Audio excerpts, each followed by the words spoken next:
नमस्कार दोस्तों, मैं राम प्रसाद वर्मा, ज्ञानदानी क्लासेस ऑनलाइन। तो आज हम पढ़ेंगे जीव विज्ञान बेसिक्स में लेक्चर नंबर 3। इसमें हम देखेंगे कि जीव विज्ञान में अपवाद क्या है, और इसके पहले हम जो पढ़े थे कि जीव विज्ञान में कौन किसके जनक हैं, ये सब जानकारी हमने पहले कर लिया था। आज हम देखेंगे कि जीव विज्ञान में क्या क्या अपवाद है। आइए हम इसका विस्तार पूर्वक परिचय करते हैं। हम जानते हैं कि गणित में या और भी विषय में 2 + 2 4 होता है, 5 + 5 10 होता है, या कुछ भी आप अंक ले सकते हैं। यदि इसका योग करते हैं तो आपको आंसर 15 मिलता है, या आपके पास मान लीजिए ये है तो आपको 30 मिलेगा आंसर। लेकिन बायोलॉजी एक ऐसा विषय है जिसमें आपको अपवाद देखने को मिलता है। अतः विज्ञान का मतलब जो विज्ञान आपका भौतिक विज्ञान, रसायन विज्ञान है, उसमें से जो जीव विज्ञान है वह अपवाद के क्रम में आता है। अब देखिए यहाँ पे आप इन संख्याओं को, जैसे यहाँ पे हम करते हैं राइबोसोम की बात। राइबोसोम तो देखिए राइबोसोम आपके 2 प्रकार के होते हैं। पहला 70S, दूसरा 80S। ये हमने देखा। अब राइबोसोम का निर्माण 2 इकाइयों से होता है। पहला देखिए यहाँ पर ये राइबोसोम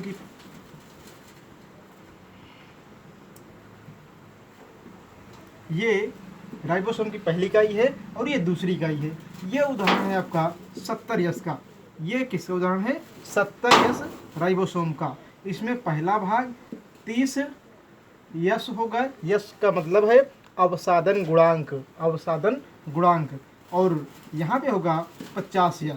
अब देखिए ये दोनों मिल करके कितना होंगे? 70 होंगे। अर्थात हम यहाँ देख सकते हैं 50 और 30 बराबर 70 होगा। तो हमने इस चीज़ को देखा कि ये जीव विज्ञान में अपवाद के कारण है। उसके बाद देखिए हम बात करते हैं 80S राइबोसोम की। तो 80S राइबोसोम में क्या होता है कि ये अंक बदल जाते हैं, और उसमें ये आपको देखने को मिलेगा, एक इकाई ये मिलेगी, उसके बाद एक इकाई आपको ये देखने को मिलती है। अब इसमें क्या है, जो ये इकाई है, पहली इकाई है, वो कितनी है? वो है आपकी 40 यस। कितना है? 40 यस है। और उसके बाद ये कितना है? 60 यस है। दोनों का योग करने पर 40 और 60 का योग करने पर 80 प्राप्त होगा यहाँ पर जीव विज्ञान में। तो 80S राइबोसोम का ये हमने देखा। ये यस है आपका। तो आप कहोगे जीव विज्ञान में इस प्रकार से अपवाद है। फिर हम बात करते हैं कि कुछ ऐसी पक्षी आप जानते हैं बायोलॉजी में कि कुछ ऐसी पक्षियाँ हैं जो उड़ सकती हैं, और कुछ ऐसी पक्षियाँ हैं जो उड़ नहीं सकती हैं। साथ ही साथ हम देखेंगे कुछ रेप्टाइल्स में क्या होता है, जो उनका हृदय होता है वो 3 भागों में बटा होता है, और कुछ क्या होता है वो आपके 2 भाग में बटे रहते हैं या 4 भाग में बटा रहता है। उसी प्रकार देखिए जिसमें भी हम बात करेंगे तो जीव विज्ञान में अपवाद आता है। और ऐसे ही बात करें तो यहाँ पे देखिए कुछ एंजियोस्पर्म है जिनमें जल संवहन के लिए किट पाए जाते हैं। क्या पाए जाते हैं? किट। कुछ एंजियोस्पर्म ऐसे हैं जिसमें जल संवहन के लिए किट पाए जाते हैं। लेकिन कुछ ऐसे भी हैं एंजियोस्पर्म ऐसे भी हैं। कौन है? एंजियोस्पर्म ऐसे भी हैं जिनमें क्या होता है? जाइलम वाहिनियाँ विकसित होती हैं। क्या होती हैं? जाइलम वाहिनियाँ जल के स्थानांतरण के लिए या संवहन के लिए विकसित होती हैं। तो हमने इस चीज़ को देखा। अब आइए हम देखते हैं कि जीव विज्ञान में कुछ प्रमुख संयोजक कड़ियाँ। तो आइए हम उसे देखते हैं और समझते हैं। तो अभी तक हमने पढ़ा कि जीव विज्ञान में कौन कौन से अपवाद हैं। अब हम बात करेंगे कि संयोजक कड़ियाँ कौन कौन सी हैं। तो पहला हम देखते हैं कि पहली संयोजक कड़ी कौन है। तो पहला है आपका यूग्लिना। ये आपका पहली संयोजक कड़ी है।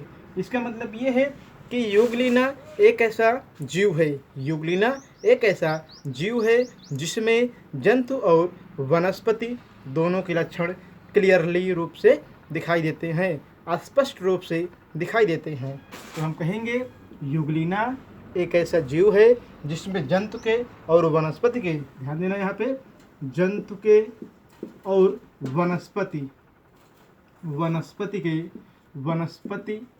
के लक्षण आपको दिखाई देते हैं। इसलिए इसे हम क्या कहते हैं, संयोजक कड़ी के नाम से जानते हैं, संयोजक कड़ी के नाम से जानते हैं। तो पहले क्रम में कौन है, ये आपका है यूग्लिना। दूसरा है विषाणु। विषाणु क्या है, वायरस या विषाणु। तो आप कहोगे वायरस या विषाणु जो है वह भी संयोजक कड़ी के अंतर्गत आता है। वायरस या विषाणु भी संयोजक कड़ी के अंतर्गत आता है, क्योंकि ये सजीव और निर्जीव के बीच की, अवस्था या कड़ी होती है। तो आप कहोगे जो वायरस है वह सजीव और निर्जीव के बीच की कड़ी है। तो वायरस क्या है आपका, सजीव और निर्जीव के बीच की कड़ी है। तो आपने इसी को देखा। अगला देखिए कौन आता है, अगला आएगा आपका लाइकेन। अब लाइकेन क्या है, देखिए लाइकेन जो है आपका वो क्या है, कवक और शैवाल से मिलकर बना होता है। तो लाइकेन कवक और शैवाल से मिलकर बना होता है। तो लाइकेन क्या है आपका, कवक और शैवाल से मिलकर बना होता है। अगला है आपका इकोटोन। अब आप कहेंगे इकोटोन क्या है, तो इकोटोन का मतलब ये होता है कि एक परितंत्र और जो दूसरा परितंत्र है, मतलब जब दो परितंत्र एक दूसरे को आपस में काटते हैं, जब एक परितंत्र दूसरे परितंत्र को आपस में काटता है तो उसे हम इकोटोन कहते हैं। अथवा दो परितंत्र, मान लीजिए एक परितंत्र ये है पारितंत्र, ये पारितंत्र है और दूसरा पारितंत्र ये है आपका। अब क्या होगा कि दोनों के मिलन स्थान को, अर्थात ये दोनों पारितंत्र जहाँ पर मिलेंगे उसे हम क्या कहेंगे, उसे हम इकोटोन कहेंगे। तो हमने इस चीज़ को देखा। अब देखिए स्तनी और सरीसृप के बीच की कड़ी कौन है, स्तनी और पांचवा, स्तनी और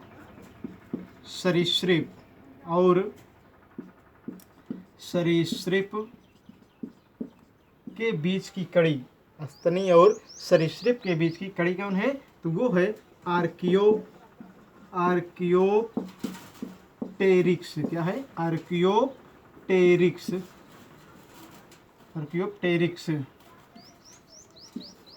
ये है। तो हमने इस चीज़ को देखा। अब हम देखेंगे कि इसके अंतर्गत और कौन कौन आते हैं। तो मोलस्का और एनिलिडा के बीच की जो कड़ी है अथवा जीव है वो है नियोपिलाइना।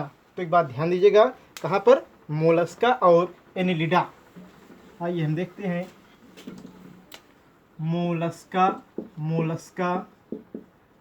और एनिलिडा के बीच की कड़ी कौन है, नियोपिलाइना। ये चीज़ हमने देखा।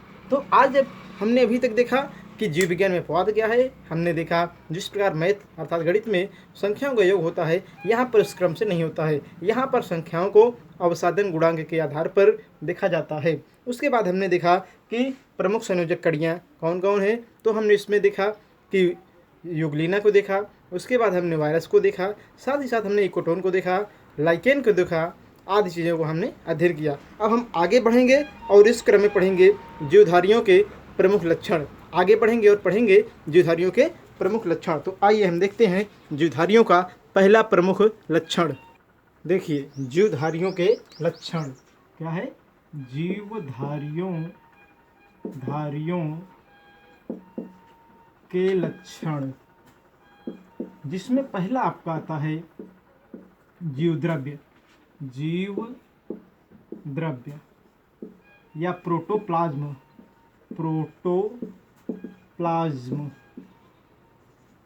ये चीज़ हमको पढ़ना है।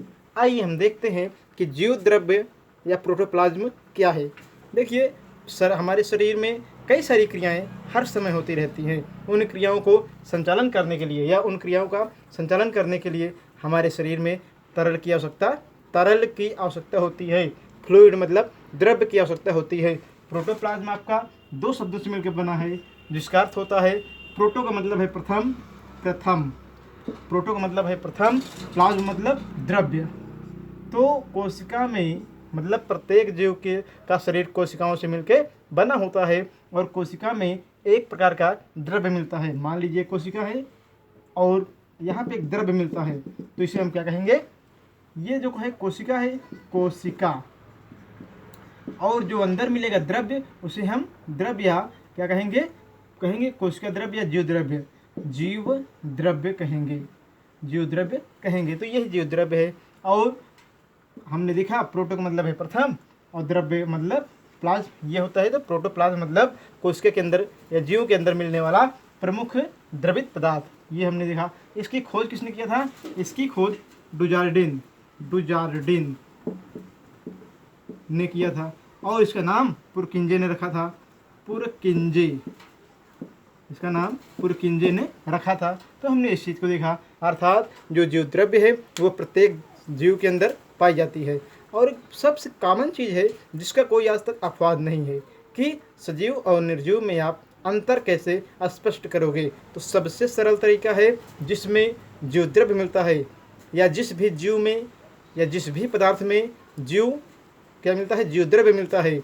जीव द्रव्य मतलब प्रोटोप्लाज्म मिलता है, वह जीवित होगा, और जिसमें नहीं मिलेगा वो अजीवित है। अब आपके मन में प्रश्न उठेगा कि जो सीट बेंच है या लकड़ियों फर्नीचर के सामान जो हैं वो क्या जीवित हैं कि अजीवित हैं? तो देखिए, जो लकड़ियों के सामान है या फर्नीचर है, सीट बेंच है आदि में क्या होता है कि जीवन की किसी न किसी अवस्था में प्रोटोप्लाज्म रहा जरूर होगा। जब वे हरे पौधे थे तब उसमें क्या था, जीव द्रव्य था। अर्थात जीवन के किसी न किसी अवस्था में यदि आपको प्रोटोप्लाज्म मिलता है तो क्या होगा, वो आपका होगा यहाँ पर जीवित जीव होगा। हम यहाँ पे बात करते हैं राख मतलब अजीवित की बात करेंगे, राख हो गए, चट्टान हो गए, पत्थर हो गए, तो ये हर समय के लिए अजीवित हैं। फिर अगला हम देखते हैं कि अगला लक्षण क्या है। पहला हमने देख लिया जीव द्रव्य या प्रोटोप्लाज्म। दूसरा हम देखते हैं, ये पहला लक्षण है। दूसरा हम देखेंगे जीवन चक्र। देखिए, जीवन चक्र का मतलब क्या होता है, लाइफ स्पान। क्या कहेंगे, लाइफ स्पान। देखिए, प्रत्येक जीव का जन्म होता है, जन्म के बाद वह क्या होता है, वृद्धि होती है उसकी, धीरे धीरे उसका क्रमिक विकास होता है, और विकास होने के उपरांत एक समय वह वयस्क होता है, यंग अवस्था में आता है, और उससे शादी होती है, और ये जीवन चलता रहता है, उसकी संतान होती है, और संतान के बाद वह अंत में वृद्ध हो जाता है, और अंत में उसकी मृत्यु हो जाती है। तो हमने देखा कि मान लीजिए मानव है तो क्या होगा, उसका जन्म होगा, उसके बाद किशोरावस्था, उसके बाद क्या होगा, यहाँ पर देखिए वयस्क अवस्था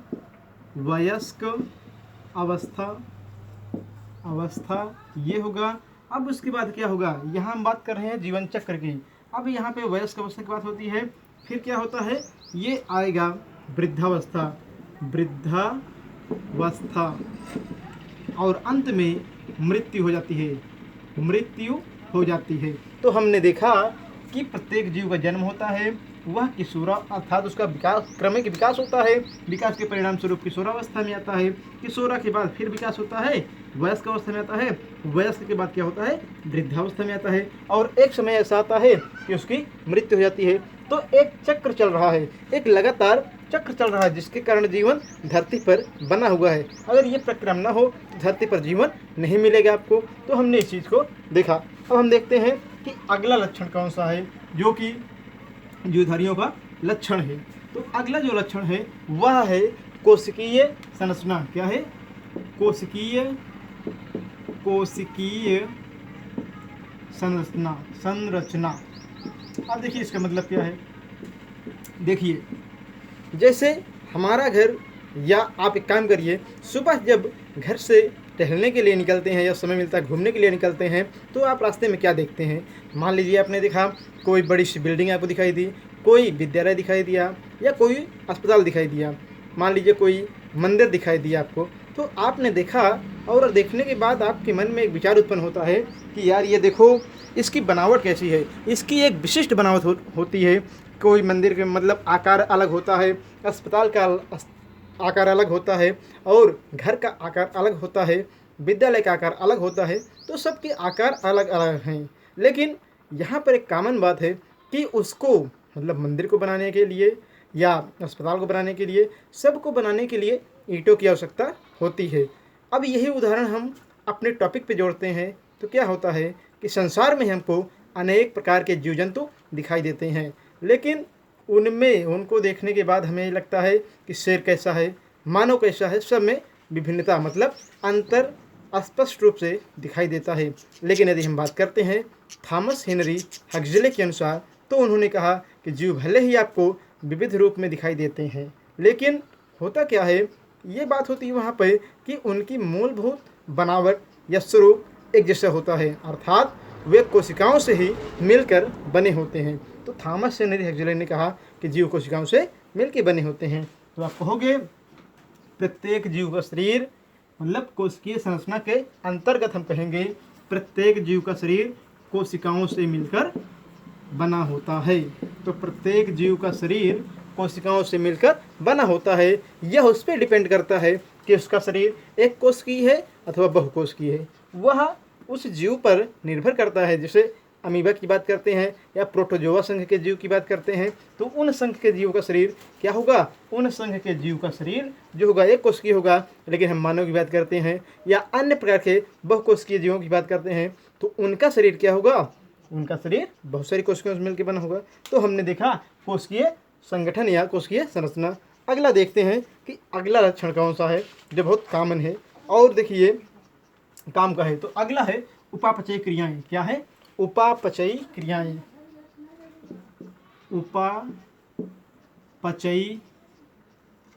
क्रियाएं, देखिए ये भी ऐसी क्रिया है जिसका कोई अपवाद नहीं है। यह जीव विज्ञान का ऐसा लक्षण है जिसका कोई आज तक अपवाद नहीं है। देखिए अगर कोई भी जीव जीवित होगा तो उसके शरीर में हर समय बहुत सारी रासायनिक या जैविक क्रियाओं का संचालन होता रहता है, और उन क्रियाओं को संचालित करने के लिए ऊर्जा की आवश्यकता होती है। उन क्रियाओं को संचालित करने के लिए ऊर्जा की आवश्यकता होती है। और ये ऊर्जा हमको कहाँ से मिलेगी, तो ये ऊर्जा हमें मिलेगी उपापचयी क्रियाओं के द्वारा। अब होता क्या है इसमें, देखो इसमें आपका जो बड़े कण हैं वो छोटे छोटे कणों में टूटते हैं। देखिए यहाँ पे होगा आपका एनापॉलिज्म और कैटापॉलिज्म। एनापॉलिज्म और कैटापॉलिज्म। इसका मतलब क्या है, अब देखिए पहले एक हम सरल सा उदाहरण लेते हैं, उदाहरण के माध्यम से समझते हैं, उसके बाद फिर आगे हम बात करते हैं। अब आपने देखा है घर में कि घर में सब्जी बनती है, मम्मी सब्जियां बनाती हैं, तो क्या होता है एक बड़ा सा आलू लेती है और आलू को कई खंडों में तोड़ लेती है। तोड़ने के बाद क्या होता है कि उससे बारीक बारीक भागों में काट लेती है। काटने के बाद सब्जी बनती है। फिर आपने देखा है कि कई सारे गेहूँ के मतलब जो आटा घर में होता है, या इसे आप कहेंगे गेहूं का आटा जो होता है, उससे में कई सारे गेहूं होते हैं और उनके मिलने से रोटी बनती है। तो आपने इन उदाहरण के माध्यम से क्या देखा कि कई सारे छोटे छोटे अणु आपस में मिलकर के एक बड़े अणु का निर्माण करते हैं। कई सारे छोटे छोटे अणु आपस में मिलेंगे और एक बड़े अणु का निर्माण करेंगे। ये हमने इस चीज़ को देखा। उसके बाद देखिए जैसे बहुत सारे गेहूं के दाने की पिसाई हुई, पिसने के बाद रोटी को बनाया गया। उसके बाद देखिए एक बड़ा सा आलू है, इसको खंडित किया गया मतलब काटा गया, कई छोटे छोटे टुकड़े में प्राप्त हो गए या बट गए। तो इस चीज़ को हमने समझा। अब इसको मतलब इसी उदाहरण को हम अपने टॉपिक पे जोड़ते हैं। आप कहोगे उपापचयी क्रियाएं वे क्रियाएं होती हैं जिसमें शरीर के लिए आवश्यक कई सारे अणु खंडित होते हैं, मतलब बड़े अणुओं का छोटे अणुओं में खंडन होता है, और कई सारे बड़े अणु छोटे अणुओं में खंडित होते हैं, और कई सारे छोटे अणु आपस में मिलकर बड़े अणु का निर्माण करते हैं। कई सारे छोटे छोटे अणु मिलकर के आपस में बड़े अणु का निर्माण करते हैं। इससे ही हम क्या कहते हैं, उपापचयी क्रियाएं कहते हैं। तो एक बात ध्यान देना, एनापॉलिज्म का मतलब होता है कि जब छोटे छोटे अणु मिल करके एक बड़े अणु को बनाएंगे तो उसे हम एनापॉलिज्म कहेंगे। जब छोटे छोटे अणु मिल करके एक बड़ा सा अणु बनाएंगे तो उसे हम क्या कहेंगे, एनापोलिज्म कहेंगे। और जब कोई एक बड़ा अणु को हम कई सारे भागों में तोड़ देते हैं, मान लीजिए कोई एक बड़ा अणु है, इसे हमने क्या किया, बहुत सारे भागों में तोड़ दिया, तो ये क्या होगा, ये कैटापोलिज्म होगा। तो हमने इस चीज़ को देखा। अब हम देखेंगे अगला अगला गुणधर्म इसका क्या है, अर्थात लक्षण क्या है। तो अगला है आपका जनन। क्या है अगला, जीवधारियों का जो लक्षण है वह है रिप्रोडक्शन, मतलब जनन। तो देखिए अब जनन के बारे में हम समझते हैं। यहाँ पर एक बात हम करते हैं, प्रत्येक जीव अपने संतान को, अपनी वंशागति को चलाने के लिए क्या करता है, संतान उत्पन्न करता है, अपने ही जैसे नए संतानों को उत्पन्न करता है। इसी कारण से इस धरती पर लगातार उस जीव की प्रेजेंटेशन या उपस्थिति बनी रहती है। मान लीजिए मानव प्रजनन करेगा और संतान को उत्पन्न करेगा।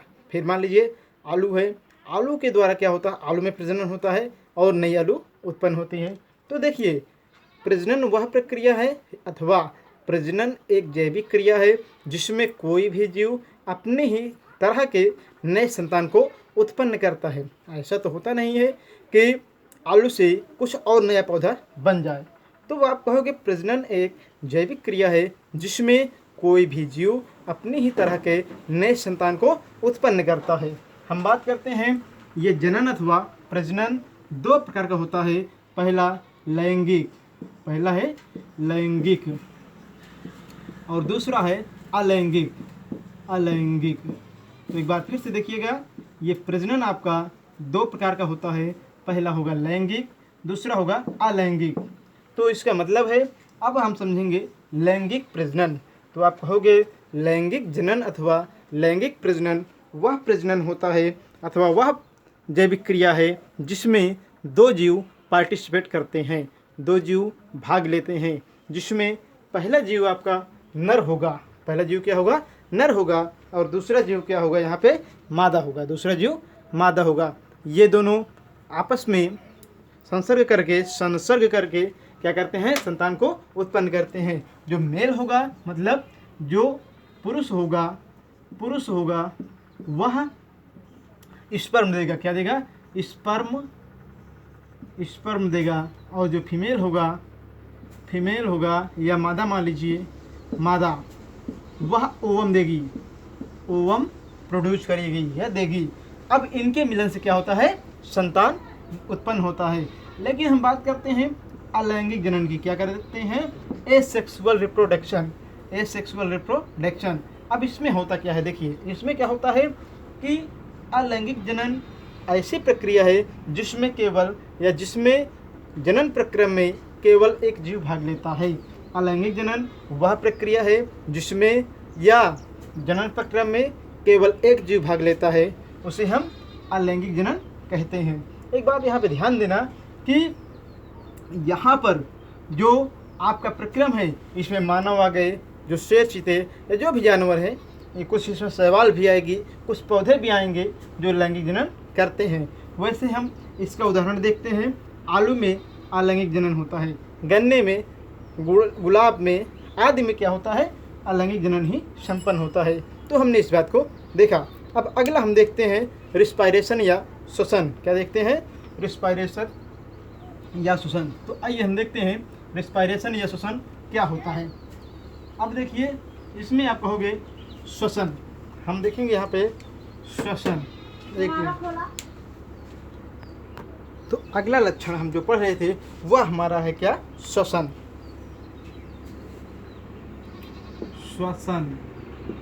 देखिए इसका मतलब क्या है, देखिए हमारे शरीर में जैसे ग्लूकोज है या कई प्रकार के पदार्थ होते हैं जिनको खंडित करना पड़ता है, जिनको तोड़ना पड़ता है। अब आप जानते हैं कोई भी काम करने के लिए हमें ऊर्जा की आवश्यकता होती है, और हमारे शरीर में जो ऊर्जावाहक अणु है, हमारे शरीर में जो ऊर्जावाहक अणु होता है वह एटीपी होती है। इसका नाम है एडिनोसिन ट्राइफॉस्फेट। इसका नाम है एडिनोसिन ट्राइफॉस्फेट।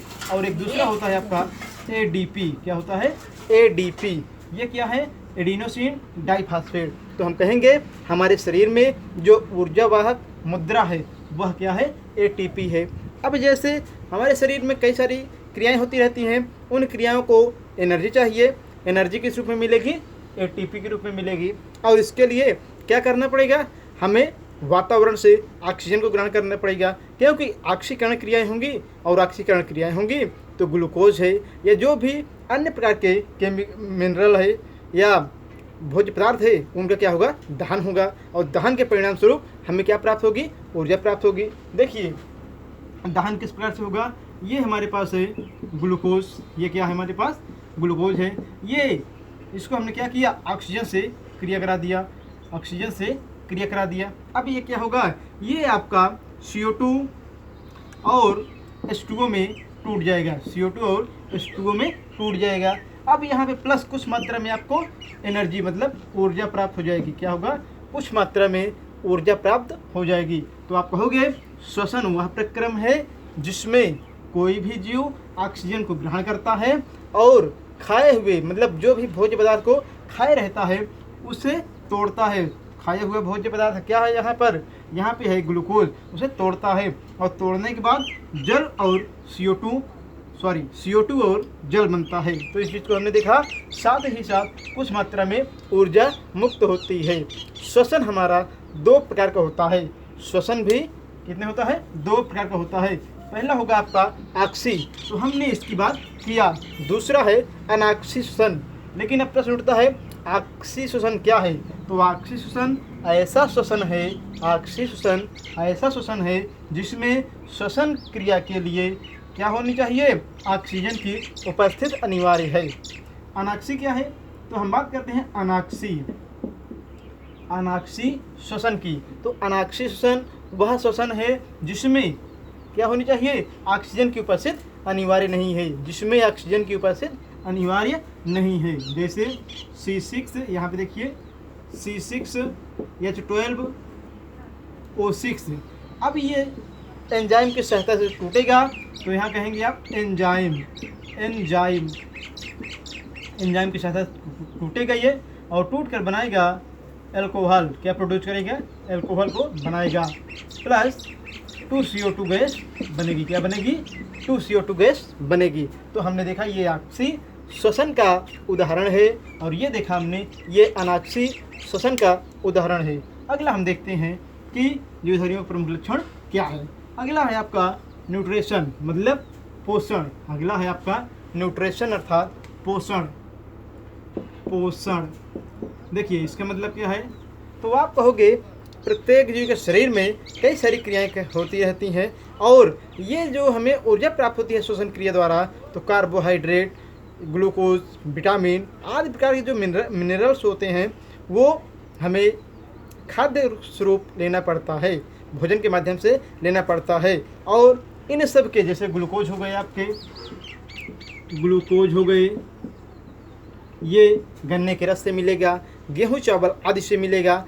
और प्रोटीन हमारे पास मान लीजिए हो गई प्रोटीन, तो प्रोटीन भी दलहनी फसलों, सोयाबीन, मूंगफली आदि से मिलता है। इस प्रकार हमारे पास जो भी खाद्य पदार्थ होंगे उन्हें हम खाएंगे मतलब भोग करेंगे। भोग करने के बाद हमें ग्लूकोज, प्रोटीन, वसा, कार्बोहाइड्रेट, विटामिन आदि चीज़ हमें प्राप्त होंगी। अब देखिए यहाँ पर जो भोजन बनता है, भोजन बनाने का काम कौन करता है? पारितंत्र में तो सबसे बड़ा ऊर्जा का स्रोत सूर्य है। सूर्य क्या करता है? ऊर्जा देता है और सूर्य की ऊर्जा के द्वारा पौधे की हरी पत्तियाँ जिसमें क्लोरोफिल होता है वो भोजन बनाती हैं और इस प्रक्रिया में CO2 गैस वातावरण से पौधे की हरी पत्तियाँ शोषण करती हैं। साथ ही साथ जमीन से जड़ों द्वारा जल का भी अवशोषण होता है, तब प्रकाश संश्लेषण की क्रिया संपन्न होती है और पाचनतंत्र में भोजन का निर्माण होता है। अब देखिए कैसे, यहाँ पे हम कहेंगे 6CO2 प्लस 6H2O। अब ये मिल के क्या बनाएंगे? C6H12O6 बना लेंगे प्लस 6O2 को रिलीज कर देंगे। तो ये वातावरण में आपको ऑक्सीजन गैस निर्मुक्त होती है। ये वातावरण में गैस जाती है जिसका उपयोग प्रत्येक जीवित जीवधारी करते हैं। तो हमने इस चीज़ को देखा। अब देखिए पोषण के आधार पर जीवों को दो भागों में बांटा गया है। पहला है स्व स्वपोषी। क्या है? पहला है स्वपोषी, दूसरा है परपोषी। परपोषी। तो देखिए स्वपोषी का मतलब है कि वे जीव जो अपना भोजन स्वयं बना लेते हैं। स्वपोषी का मतलब है वे जीव जो अपना भोजन स्वयं बना लेते हैं, अर्थात पेड़ पौधे या जो ऐसा जीव जिसमें हरे रंग के क्या मिलते हैं? वर्णक अर्थात क्लोरोफिल पाए जाते हैं। दूसरा है परपोषी, वे जीव जो अपना भोजन स्वयं नहीं बना पाते। वे जीव जो अपना भोजन स्वयं नहीं बना पाते, जैसे मानव हो गए, जंतु हो गए, कई सारे जंतु ऐसे हैं जो अपना भोजन नहीं बना पाते। लेकिन यूग्लिना जो है वह जंतु और वनस्पति के बीच की कड़ी है, क्योंकि उसमें हरे रंग का वर्णक मिलता है क्लोरोफिल, जिसकी सहायता से वह भोजन आसानी से बना लेता है। इसलिए वह वनस्पति का लक्षण दिखाता है। लेकिन साथ ही साथ ध्यान दें तो यूग्लिना चल सकता है, और जब गमन करेगा तो क्या होगा? वो जंतु के लक्षण को दिखाई देगा या दिखाएगा। अब हम आज यहीं तक पढ़ेंगे जीव विज्ञान में, और इसके अगले भाग में देखेंगे कि और क्या जीवधारियों के लक्षण होते हैं। तो दोस्तों वीडियो ये आपको देखिए पूरा, आपको अच्छा लगे तो इसको लाइक शेयर सब्सक्राइब करिए। साथ ही साथ जो आपके कमेंट हों उसे आप कमेंट बॉक्स में लिखें। धन्यवाद दोस्तों, जय हिंद, जय भारत।